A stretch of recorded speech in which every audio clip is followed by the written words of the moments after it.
Almost 2,000 of you voted in our surveys to rank the Borderlands 1 action skills. Questions asked you guys to pick the best Borderlands action skill in each entry in the series, and today we're going to be starting with Borderlands 1. Hey buddies, Miss Buggy here, coming out in another Borderlands video. Without too much more delay, let's get into the actual ranking of this video. As always, don't forget to like, comment, subscribe, and follow me on Twitch on top right. You have no idea how much helps me out. And let's get into the video. Legendary? Whoa! No way, dude!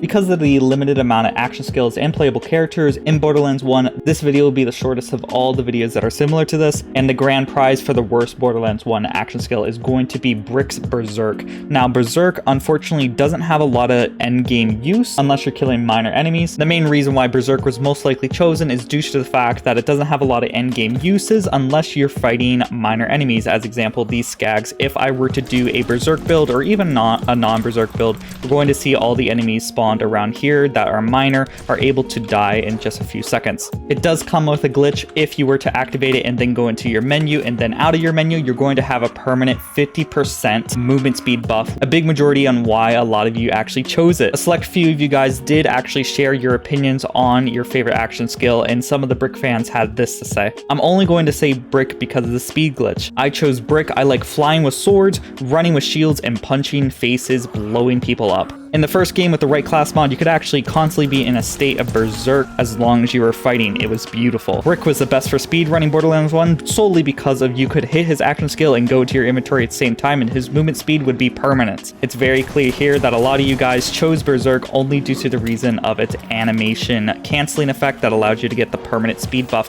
which does feel really nice, I will admit. Just show you how slow it is to actually kill a main boss target. Here is Scar. He's not a particularly hard boss in the Borderlands 1 franchise, or I should say just the game, but as you can see right here, I'm trying my best to kill him. All my right hooks and left hooks, or I guess general jabs, aren't really making too much of a dent in the actual character. Of course, I'm dazing the enemy as we hit him, which is excellent, allowing me to take him down in just a few moments. But if I were to just shoot him with any other Brick build, I probably would have been able to kill him a lot faster than you just saw right there. And I will say, during a normal play shoot, it generally is a pretty big joy to play around with the Berserk skill because of how fun it is to just be able to kill most targets and even bosses with the Berserk skill. And I'm a big fan of characters just constantly screaming in your ear,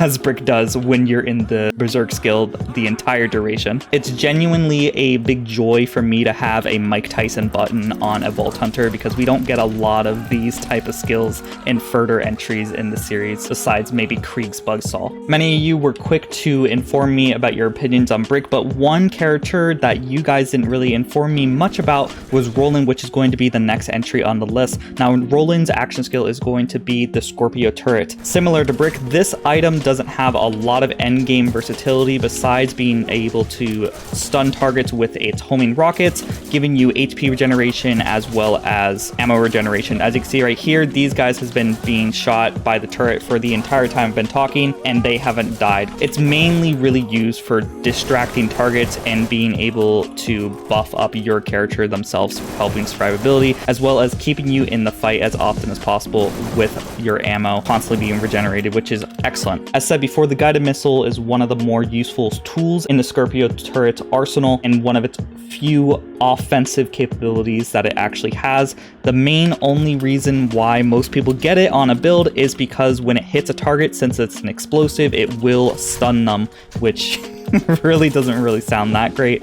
But if they're stunned, they can't shoot you, which means obviously you won't be taking damage. So once again, it's mainly used for utility right there. Now, despite this one being a point ahead from Brick's, there isn't a lot to talk about the Scorpio turret. It's pretty plain. It doesn't really do that much, but it certainly has its usefulness, especially in co-op play, because it heals and regenerates the HP of not only you, but all your co-op partners. So next, let's move on to the next entry, which got the same amount of votes as Roland's action skill, except for one additional point. It's crazy how close these two were next to each other. And of course, we are talking about Mordecai's Bloodwing ability. This is the predecessor to the Rectac, and a lot of people are a big fan of Rectac builds, including me. If you build him right, you can actually get Bloodwing to have a 1-second cooldown if you get 4 out of 9 on Predator with a certain class mod, as shown right here. Due to this, you could basically have a constant uptime of Bloodwing, and he does wonders at killing targets, even better than Brick's Berserk ability. Now, once again, these are minor enemies, and as you saw right there, my action skill came back in just 1 second.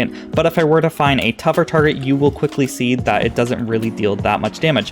What is awesome about the Bloodwing ability is that it allows you to do everything that the Berserk ability did, like stun enemies, give you HP, and everything like that, while giving you the ability to still shoot. So while Bloodwing is dealing damage, stunning all these targets, making sure they don't hit you or they're too slow to approach you, since, you know, dazing makes them slower or have less accuracy, you will still be able to deal lots of damage to any badass enemies that show up, and Bloodwing does wonders on minor enemies, being able to kill them really quickly, or even taking a large chunk out of their HP, like this Bandit Executor right here. The fact that Bloodwing and Scorpio turret was just 1 point difference in the voting board really show you how balanced the action skills were in Borderlands 1. They obviously weren't too powerful. As you can see right here, we're trying to kill this bully, and he doesn't really take a lot of damage from Bloodwing, but it really shows you that the variety with these action skills are enough to where one doesn't dominate the others, except for the next entry on the list, which got more than 3 to 4 times the amount of votes as opposed to every other entry on the board. And that, of course, is going to be Lilith the Siren's Phasewalk. Now, the reason why Phasewalk is so favorable on people, not only because of the fact that it is used in a ton of speedrun strategies, nice capability of doing a phase jump, which I am very bad at doing, so I'll be showing a clip of a speedrunner doing it right here, where basically you get out of the Phasewalk and jump just like a half a second before, or maybe like right as soon as it's coming out. It's somewhere around that timing. I'm terrible at it, so I couldn't tell you 100%, but it basically allows you to make the jump and carries the momentum of the speediness of the Phasewalk, which is the reason why so many speedrunners like to use the Phasewalk ability. Unlike the last 2 entries, a lot of you did have very strong opinions about the Phasewalk. Most were favorable. For example, the melee loop with it was fun. It definitely skewed in the favor of Phasewalk due to the poor movement in the rest of the game. It's only goated because the movement in this game was cheeks. With Phasewalk, you were getting a huge damage burst every few seconds, and you literally couldn't be downed unless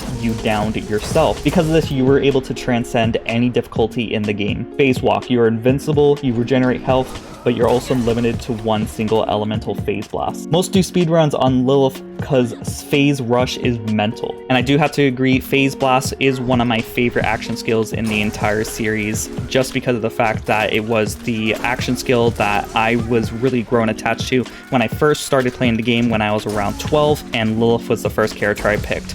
Being able to just occasionally just go into Phasewalk, seeing your enemies die with dots while you're basically invincible, and then being able to have a chance at going in and meleeing the target and just instantly killing them was always a joy to me. And it also gave you an excuse to melee with Lilith, because a lot of the time I would just shoot with SMGs due to the fact of how powerful her SMG plays were in the game and even in the current meta of Borderlands 1. As said before, one of my favorite things to do with Lilith is just put an amazing huge dot on the target, sitting there in Phasewalk, being invincible, and just seeing them take a ton of damage while I don't take any damage at all. For example, right here, I'm just standing here and this enemy is getting a huge dot on them, and they're dying without me even doing anything, which was always a joy. Because of the fact that it did give you invulnerability, you could even use it during boss fights to basically regenerate your HP or your shield, or even get to a safe corner in the boss fight, maybe like during the big raid boss, the crawfish raid boss, where a lot of times you just were taking tons and tons of damage without you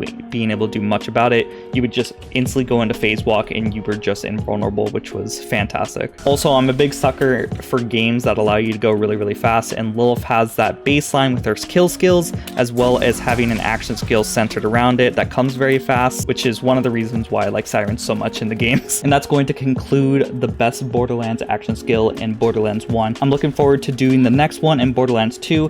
If you guys are interested, you could vote on Borderlands 2, 3, the pre-sequel, and Wonderlands on the top right. I'll also be including the survey in the comments or description in case you want to vote before I make the future videos. I hope you guys enjoyed this video, because you're going to see a couple more videos, obviously, for the next entries in the series. If there's anything I should improve on, please tell me in the comments down below. And obviously, these are going to get a lot more interesting as we go across the entries in the series, because there's a lot more action skills, especially Borderlands 3. There's like a ton of action skills you can get in that one, so that one's going to be a lot of fun. And as always, a big shout out to the members who make these videos possible. We got Jason Noodles, Clairvoyance, Rick Iglesias, Josh Dig, 31 Bar 70, Grey Wolf, Wishkeeper, Liska, and finally Cameron. These are the people who support me as little as $5 a month on YouTube or Patreon, and you can also support me as little as $5 a month by clicking on the link in the comments or description or in the top right to become a member. The more members we have, the closer I get to becoming full-time, which means more videos for you guys. And as always, don't forget to like, comment, subscribe, and I hope you all have a great day.